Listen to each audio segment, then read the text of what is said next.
Hey, everybody. Welcome back to the I Play 2 podcast. I'm your host, Rob Adler. This week, senior college tennis player Adeline Flach joins the show. At Auburn, Adeline earned a Freshman of the Week award in March 2021, and last spring she had the clinching point versus Miami to send Auburn to the round of 16 in the tournament. Not too long after that, at the ITA National Summer Championships, Adeline won the doubles title at that event. Her uncle, Ken Flach, won 6 Grand Slam titles in men's doubles and was a former #1 ranked doubles player in the world. Her father, Doug Flach, also played on the ATP Tour, earning wins over the likes of Andre Agassi and Yvonne Lendl. Adeline, welcome to the show. Thank you so much for having me. I'm excited to be here. Thank you for coming on the show. And my first question is, and probably a bit of an obvious one here, how did your love of tennis come to be? I, of course, grew up in a tennis household, so tennis was always on the TV growing up. We lived very close to tennis courts, so we would spend all day there and decided to stick to tennis besides all the other sports when I played growing up was in 8th grade. I decided to pursue tennis more professionally, I guess.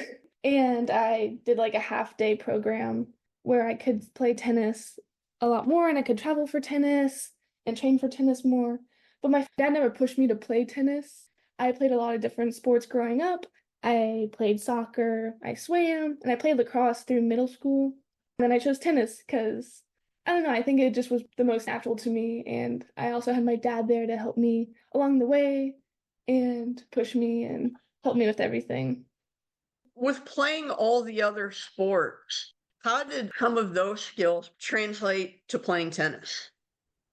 My favorite sport that I played was lacrosse, and I usually play like midfield, so I would run around a lot, and that translated well over to tennis when, you're running around the whole entire court, there's only you by yourself. I think the thing that I miss most when I compare sports is the team aspect. Lacrosse, I really enjoyed being on a team, and I loved playing for others, while in tennis, you're kind of out there by yourself besides doubles. So which is why playing college tennis has brought so much joy in my life. I think playing for a team and playing for something bigger than yourself is such an awesome feeling to have, which tennis sometimes lacks as it's a solo sport. With your love of lacrosse, why did you decide to give it up? I think I was just better at tennis than lacrosse, I think, at the time. I think I also just enjoyed being out on the courts. And even though the team aspect of lacrosse was great, I also loved having everything on my own racket. I loved the competitiveness of tennis, being out there, and it's all on you at the end of the day to either win or lose. And I feel like just the tennis environment fitted my personality more, and especially with my dad. I think my dad also had a big role in that. My dad was my coach pretty much my entire junior career, and I think I was lucky to have him as my father to help me along the way. Was there a moment leading up to that decision that you said, this is why I want to play tennis? I watched a lot of my dad's matches and my uncle's matches online and things such as that, and I just wanted to be like them. I think having them as my role models and seeing my dad out there on the court, we have some pictures in our house of him playing in newspaper articles, and I think that was a big inspiration for me to continue on the path of tennis. I wanted to be like him growing up and still want to be like him on the court. And I think tennis made the most sense. What about his game on the court do you try to emulate as best as you can? People say that we have similar game styles. We both love our returns. I'll hit backhand returns all day long. On the coin toss, I always choose to receive the first game of the match because I'd much rather return than serve. That was the strongest suit of his game was his return, so I think we're similar in that area. And also, my uncle was extremely good at doubles, and I think I'm personally more of a doubles player than a singles player, so I think I take after them in that aspect as well. What about doubles makes it more appealing to you than singles, than just being able to play more at the net? I think doubles is more fun. I think also having a partner out there makes it more enjoyable. I love competing on the team aspect, and doubles kind of brings that out. Also, the game style of playing doubles suits me more. I love being at the net, and so, half the time you're already at the net, you don't even have to get there. And so I think in that area of that game style of me already being at the net and also having a teammate out there with me on the court, it just makes playing doubles a lot more fun than singles at times because singles, you're just out there all alone with your thoughts and such.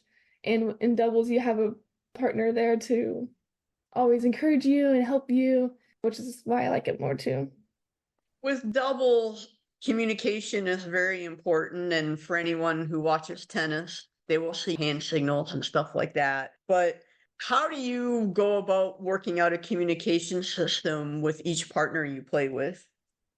Funny enough, pretty sure my uncle Ken, him and Seguso invented the hand signals when you're at the net and someone's pointing out where to serve. They're the first team to do that on the tour. And so I think that's a cool aspect of it. Communicating wise, I am a pretty positive person. And so I feel like having just good positive energy out on the court is the main area where some people can struggle with because you can get down on yourself and hard on yourself. But I feel like I always look at the positive side on things. And so that always helps. And also in college tennis, we kind of stick with like the same partners for a long time. So my first 2 years, I played with the same doubles partner. And also this last year and a half-ish, I played with another doubles partner. So just building on those matches. I mean, we played 2 matches a weekend, maybe more. And so just having those experiences together. At the end of the day, I know where my doubles partner is going to be and I know what shots she's going to hit because we played so many matches together. When it gets to that point, it's pretty fun to play because I just know exactly where she's going to be. We don't even have to talk and we don't have to communicate in that way. I just know what she wants to do and where she wants to hit the ball. So that's fun. I promised a couple of ESPN colleagues of mine I would ask this. Are you friends with any of Robert Seguso's kids? No, unfortunately, I'm not. That's funny you asked that. Honestly, I don't think I've ever met them, which is a good point. I should reach out now. That's a good idea. I will definitely have to do that one day. With the doubles game, and when you're playing a different opponent every match, is there any kind of pre-scout that you do? In college tennis, I think our coaches kind of know everyone at some point, either by recruiting or they've been there for a couple years. So we usually go through like a pre-match plan of the players that we're gonna play, and we usually have a good idea for singles and doubles. So we usually know the forehand's weaker, they usually pulling their backhand or second serve or whatnot. So it adds a different dimension to the game when you already know that the opponent knows your weakness and you know their weakness for sure. Speaking of weaknesses, what's a weakness that you feel you have in your game that you'd like to get better at?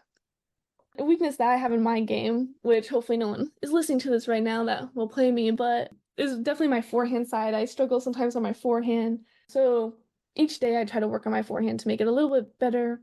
My backhand's a lot better than my forehand, so I usually try to play through that side.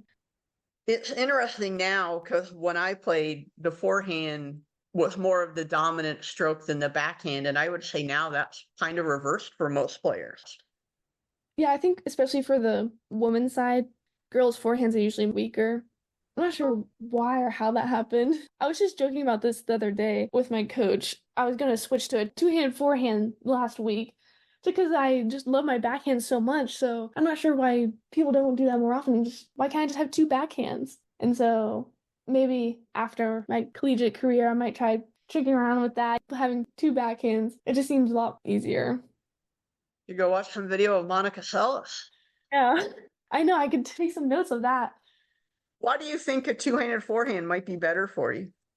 On my forehand, why I struggle on my forehand is I open up a lot with my left side. My left hand goes away from the racket too early, so I open up. And so I think a two-handed forehand would just adding that second hand so I couldn't open up. Of course, this will never happen, but I always think that just adding that extra hand to that forehand side would just help me a bunch. Taking a step back here, how old were you when you first picked up a racket? Tennis was always around in my household. I don't remember exactly when I first picked up a racket. I think I've always just been playing. There's always be tennis rackets around in the garage and stuff like that. I remember my brother and I growing up countless hours of playing games against the garage door with a tennis racket and a ball. We broke so many lights above the garage playing tennis. So tennis was just always around. My brother and I, we would draw chalk tennis courts on our driveway and we would play for hours after school. Tennis has always been a big part of my life. You mentioned the lights that you broke. How many garage doors did you break?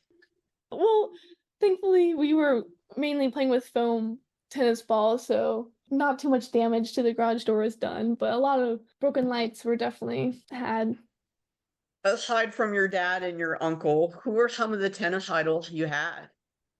I think a tennis idol that I loved watching her play was Simona Halep. I really enjoyed watching her play. I just love her game style.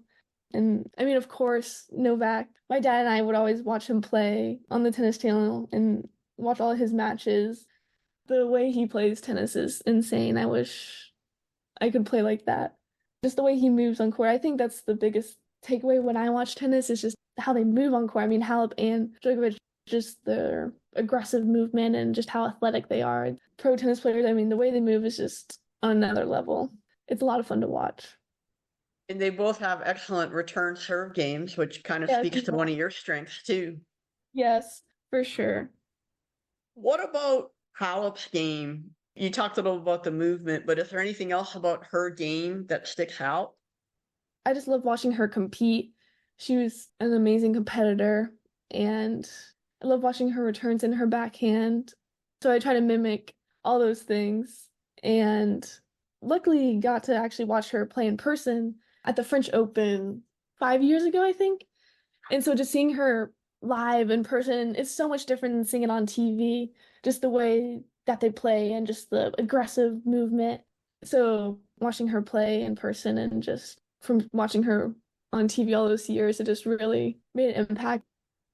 What was it like being at the French Open just in general? Yeah, it was really cool. It was a fun experience. My family and I, we were there actually because we lived a year in France where I got to train at the Morglou Tennis Academy. I was a sophomore in high school at the time. And so, of course, we went to Paris to the French Open and being able to see the red clay was awesome. And I do think, even though college tennis doesn't play on clay, I do think clay is my favorite surface. So being able to play on all the red clay in France was an amazing experience.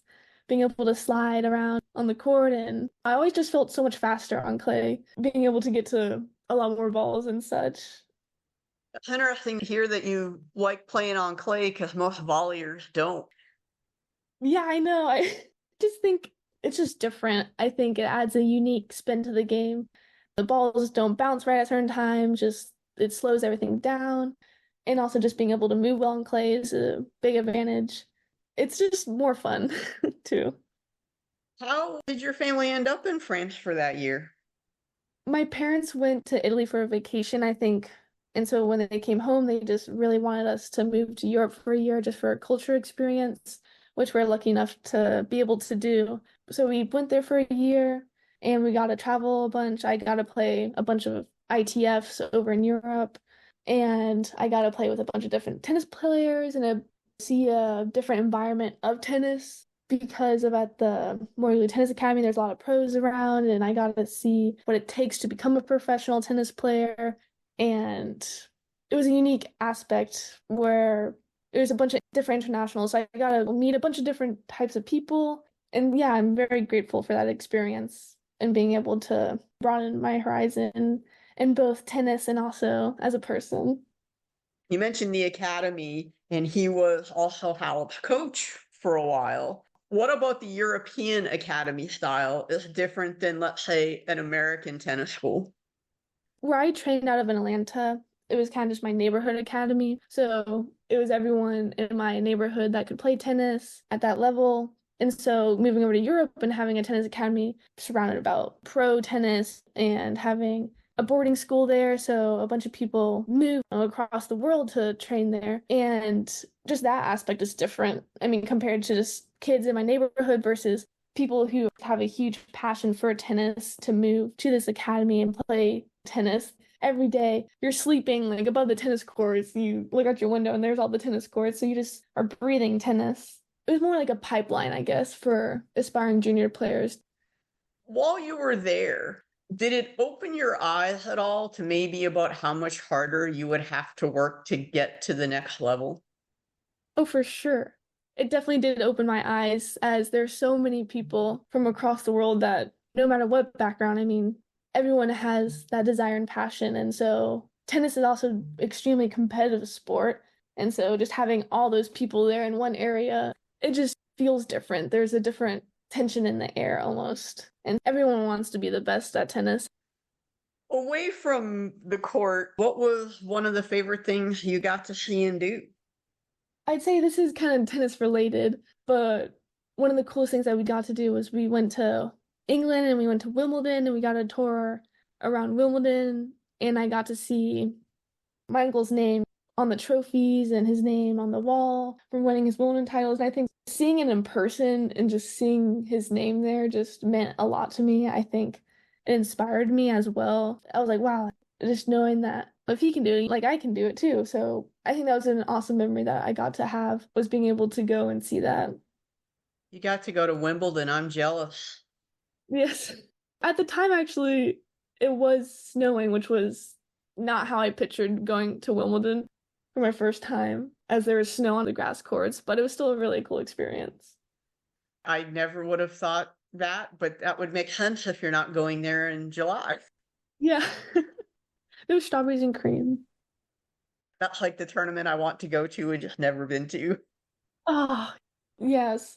I mean, hopefully next time I go, I can actually see some tennis instead of snow falling on the courts, but I think that's definitely a bucket list.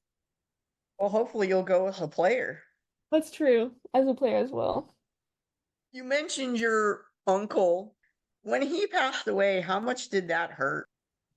It was a tough time, I think, for all of us. He passed away when we were in France, and so not being there was pretty hard as we were halfway across the world.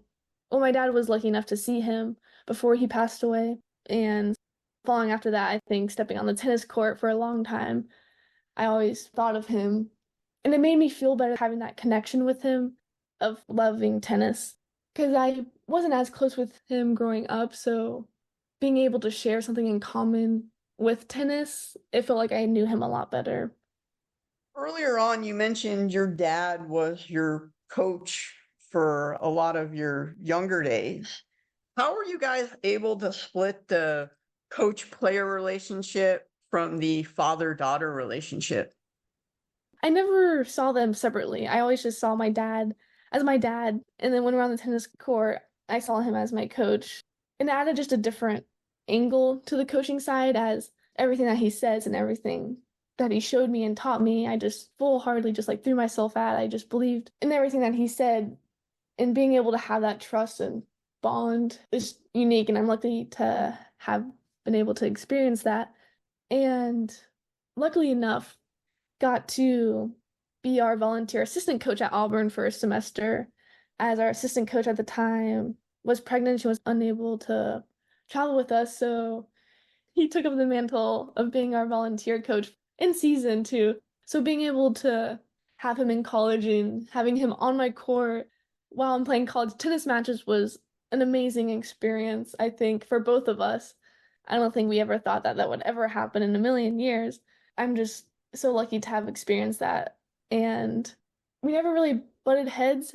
I think he just was very happy that I fell in love with tennis, and I think he enjoyed supporting me throughout all these years. And if I chose one day to wake up and not play tennis, he would fully support me. And look at that, we're so close in that area. And I'm proud to be his daughter. I read a story from when your dad was inducted into the St. Louis Tennis Hall of Fame, and he said that the proudest moment he had on the tennis court wasn't beating Agassi or Lendl, but it was coaching you while you guys were together at Auburn. When I read that for the first time, I might have teared up a bit. It meant a lot to me too. I mean, it was a fun semester with him being out on the court. What was the recruiting process like for you, and how did you decide to end up going to Auburn? It was a weird timing of us going to France. We were there for a year, so I lost all my junior tennis points in ranking and such. So starting my junior career is when you get to talk to coaches and you're doing all the recruiting visits. But I wasn't able to attend the bigger tournaments because of my ranking. I lost all my ranking points. So it was weird kind of starting from the bottom and working my way up a bit. And during the recruiting process, when I took my visit here, it just felt like home. And also being so close to home, as I live in Atlanta, so it's about a 2-hour drive. That was very important to me. And the team and all my teammates, it felt like my second family when I took my visit, and I knew that I was going to come here after my visit. What did your dad say, who went to conference rival Tennessee, about you attending Auburn? Yeah, he doesn't mind. He supports Auburn besides when they play Tennessee in football and basketball. So we'll have our rivalry there. When you started playing as a freshman at Auburn, how much of a jump up in competition was it for you, or did you feel like you were ready to go? The competition was a lot different. It was a lot tougher, but also a lot of my fellow junior tennis players also went to the same schools that I went to. It kind of felt like the same, but also not the same at all. And college tennis is just a lot different than junior tennis. I think I didn't have as hard of a time adjusting when I got to Auburn because I just fell in love with the team environment and playing for a team and everything. It's just playing for something bigger than yourself, which I greatly enjoyed. It just made the training a lot easier. It made everything a lot easier because we all shared a same goal of being the best team that we could be. So being able to have long hours of practice and a long season and such, it's all worth it in the end because I'm not doing it for me. I'm doing it for my team by working hard and putting all the extra hours in. So I think it's a different transition from junior tennis. When you're out there on the courts, you're practicing for yourself. There's no additional pressure. But then when you get to college tennis, all of a sudden you had to perform for not only you, but the team and also the university. And so pressure is a privilege. I always thought of that, and having all these additional pressures just made it more enjoyable and made the victory sweeter. Speaking of victories as a freshman, you clinched the doubles point in a breaker against Oklahoma State in the tournament. What was that like? Gosh, that was a long time ago.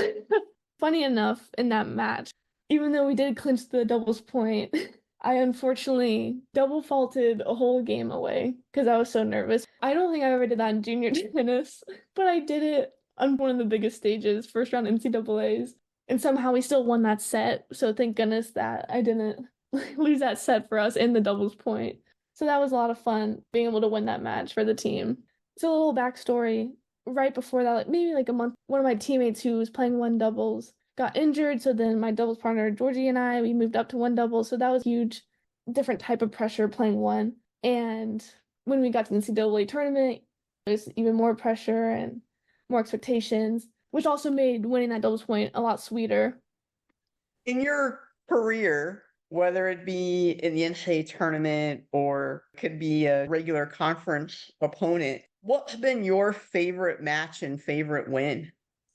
There's been so many good ones over the years, and so many good ones to come as we're still mid-season. But I think my favorite memory has to be last year, clinching the match against Miami to go into the Sweet 16. My doubles partner and I, Angie and I, we clinched the doubles point and the singles point. We were down 5-2 in doubles and somehow clawed our way back and won the doubles point. And then also it fell on me. It was 3-all to win the match. So just having that memory is awesome. I mean, it was a very fun day.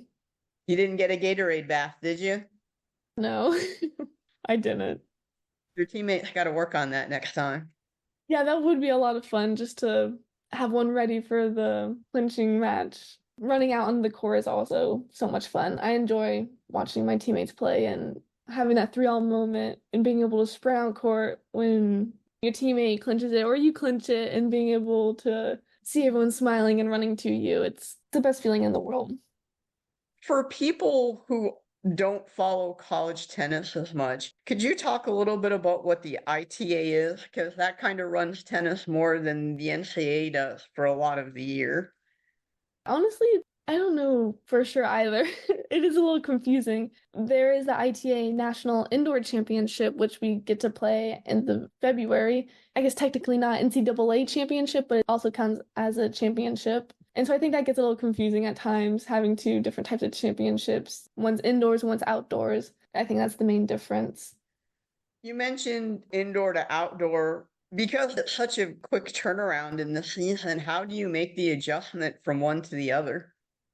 Yeah, it is a quick adjustment. Luckily, we do have indoor courts here at Auburn, so we get to practice inside when we need to. But our coach usually likes us playing outside whenever possible, as the most important matches, the ones that we really want to win, are outdoors. SECs and NCAAs are at the end of the year, and they're always outdoors. So we try to practice as much as we can outside to prepare ourselves for those conditions. I much prefer playing outside tennis. We just talked a little bit about outdoor tennis. What's the difference about playing night tennis versus day tennis? I think the lights can be the trickiest part of playing at night. When you throw the ball up for your toss on the serve, it can kind of get lost in the lights or almost like past the lights where you can't really see it or hitting an overhead. I think that's the trickiest part of night tennis. And also, it is different in college as well from juniors is there's a lot of night matches in college where typically Friday matches are played around like 3 to 5 o'clock so that we can go to classes in the morning. And so having that nighttime tennis match, it's fun to play in, and you get kind of the feel of the US Open plays at night. So it almost feels like that. The vibes are electric sometimes playing at night. Although I do enjoy playing during the day with the sun and your typical outdoor tennis match when you think about it. But college tennis does add the little spin of having some nighttime matches. I've never really thought about a ball getting caught in the light. And I did play night tennis, but I just never really thought about that. It just depends on the tennis courts that you play at. Some of the lights are a little shorter, so sometimes it's tricky when you throw up the ball and the light's like right there. Playing in the SEC, there are a lot of smaller college towns, let's say. What's the travel like getting from Auburn to, say, either College Station or something like Gainesville? We usually fly out of Atlanta, so we'll take a big van to take us to the airport and places that we need to fly to, such as Fayetteville or Gainesville or Columbia, we'll fly. But places that are closer, we can take a big van and drive to, such as Tuscaloosa in Alabama and Oxford, Mississippi. But a couple of trips a year, sometimes we're lucky enough and we get to take the charter plane. And so that's when it gets really fun when we can just fly straight out of Auburn and not have to drive the hour and a half to Atlanta. We can take Auburn's private jet and go straight into College Station. That's really nice when we get the opportunity to do that. And also, I mean, getting that experience is super cool. Outside of Auburn, what's the favorite place that you like to play around the conference? It's always hard to play away. There's just a different atmosphere. Other fans, traveling is very hard, but I do enjoy playing close around Georgia and Athens or Tuscaloosa, just because my family likes to travel and watch me play a lot, so they can travel to those matches. Unlike if we were playing Texas A&M, my family can't really travel to there, so always playing close to home is nice. But I mean, I love playing at home. Auburn's courts, I mean, I'm biased, of course, but they're my favorite courts in the SEC.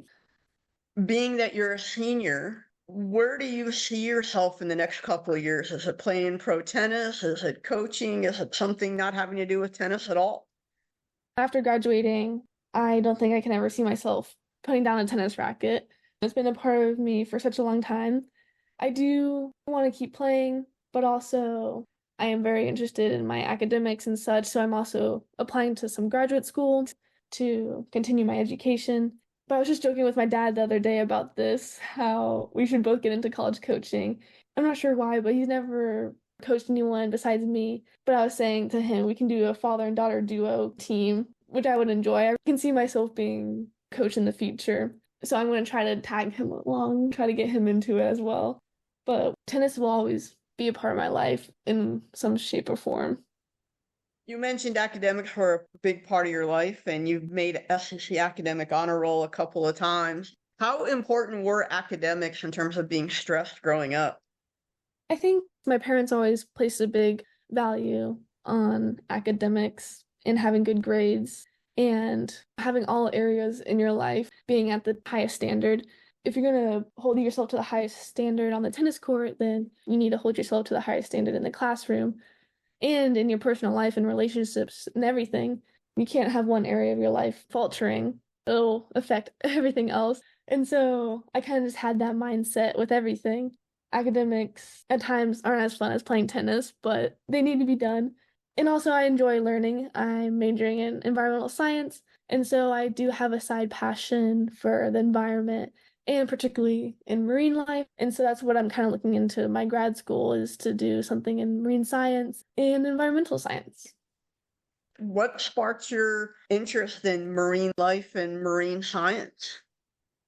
Of course, we live in Atlanta, and I think my passion for marine life began at the Georgia Aquarium. We would go every year. I'd always ask my parents to take me for my birthday. And so I think I just fell in love with the marine environment, just the ecosystem that started at the aquarium. So much so that that's what I'm majoring in, and hopefully along the road get a career in one day, alongside tennis, of course. But what really made me fall in love with marine life was my 13th birthday. My parents brought me to the aquarium, and I got to go into the beluga tank and touching all the beluga whales and feeding them and seeing how they operate behind the closed doors of an aquarium. And I think that's where I really fell in love with that and why I pushed myself in academics to someday be a part of that environment, being a part of caretaking for those animals. So Georgia Aquarium has the credit for that. Sounds like a whale of an experience. Yeah, I'm known for my puns. I'm sorry. it's a good one. I like it. Is the beluga whale your favorite marine animal, or do you have another one that you feel like you gravitate to? Yeah, how did you know? It's my favorite animal for sure, is the beluga whale. I mean, I have three stuffed animals of beluga whales. They're my favorite. That's very cool, though, that you found another passion away from the court, because so many athletes don't have that and oftentimes struggle when they do give up playing competitively. Yes, I'm very lucky. I think having something away from tennis has helped me a lot. I can take a step away from tennis, from the courts, and be focused in my school and focus on what I'm learning in. And it's just a combination of both of those. I mean, they go hand in hand. It's where my passion is in both of those areas, so I like to keep up in them. Throughout the podcast, we've talked a lot about your dad, but how important has your mom been in your life? My mom has played a very important role in my life. I have talked a lot about my dad and the tennis side, but my mom has always been there for me. She also took me to countless tennis tournaments, and she was always there to support me. Even though she never played tennis, she knows what's going on the tennis court after watching my dad and traveling with him on the tour. So she's been able to help me here and there with my tennis game as well. More on the mental side, because I can be pretty hard sometimes on myself. So she was always there to help me pick myself up and push me to become the tennis player and person I am today. We talked about you going to France earlier, but aside from that, what's a favorite memory you have with your family that doesn't involve tennis?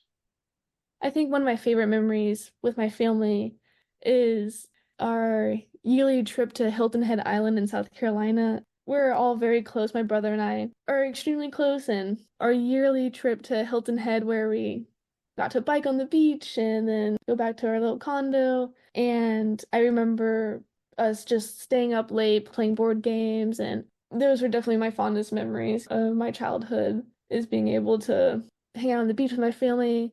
Although we tend to get competitive on the beach, we would always bring the paddle ball and draw a tennis court in the sand and play hours of mini tennis pretty much on the sand. So I think even away from home and the tennis courts, we still brought it with us. I love Hilton Head. It's a beautiful place. My family and I did go there a couple of times.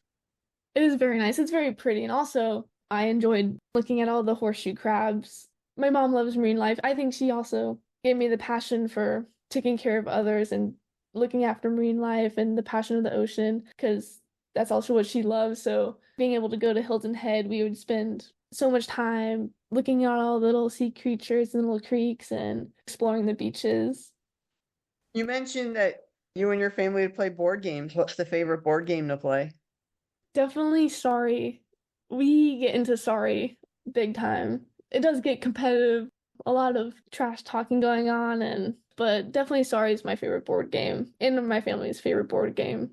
We break it out once in a while still. I haven't played Sorry in a long time, but growing up as a kid, that was a popular one for sure for me too.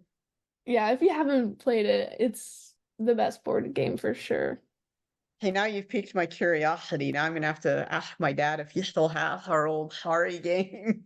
Our game board's so beat up, we have it all duct taped on the bottom side. We've played it so many times, and the cards are all crinkly and everything. So when we take it out, it's a very fragile process of unfolding the cardboard because it's about to fall into pieces any day now.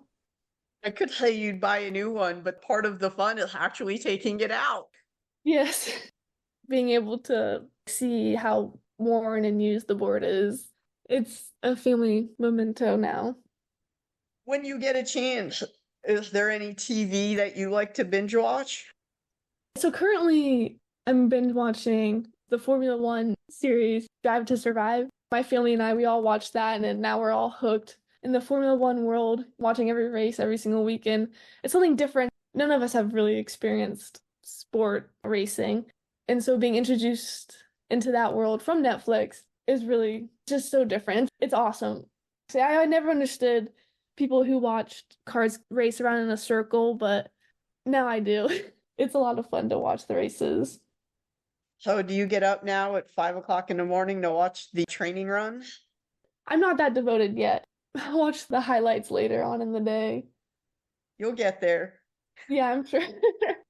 I have a colleague at ESPN who is a avid Formula One watcher, and when he hears this, he will love that you said that.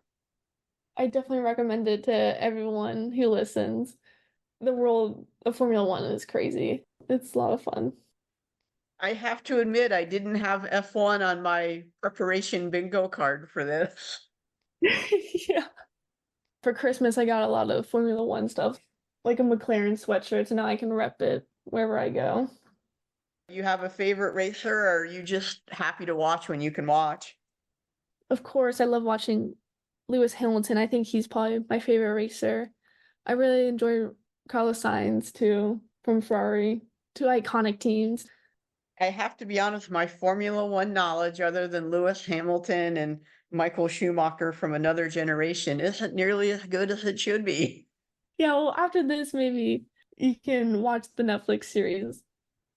Speaking of the Netflix series, have you seen any of the ones they've done on tennis that they've just recently canceled?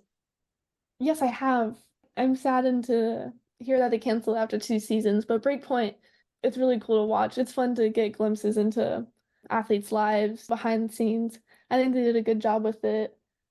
For a documentary like that to work, is you need access, and a lot of tennis players and some of their teams don't necessarily want to grant that, especially when we're talking about like top 10 or 15 players. And I think that can go to the detriment of the series and perhaps maybe why it got canceled.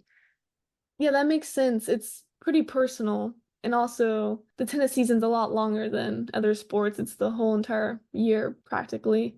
So I'm sure being followed around by a camera crew up close is not as enjoyable as it sounds. Based off of that, would you not do it? Or if the opportunity presented itself, would you do it?